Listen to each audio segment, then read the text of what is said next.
So if we look at sort of the catalyst on Friday, obviously the Kevin Warsh news, he's viewed as sort of a hawkish pick by the market. I believe he'll be more pragmatic.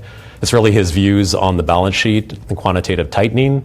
So he actually does support lower rates, but he wants to reverse basically what Bernanke had done via the wealth effect and asset price inflation through QEs, right? So you get rate cuts, but the view is that it's triggered through the asset channel and lower asset prices. So in other words, all that money that you talked about that's out in the system, some of that comes back, or some of that is shrunk. Well, if he followed through on his prior statements, yeah, it would be a negative for asset prices, and then we get rate cuts in response to that.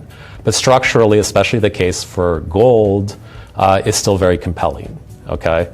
So we look at it, if we sort of rewind the clock a little bit, it was the Biden-era sanctions that led central banks to de-dollarize. And of course, geopolitical risks are rising. Investors are looking for stores of value. So we're seeing central banks buy a significant amount of gold. And if we look at the headlines overnight, President Xi has come out and said that he wants the RMB to be a global reserve currency.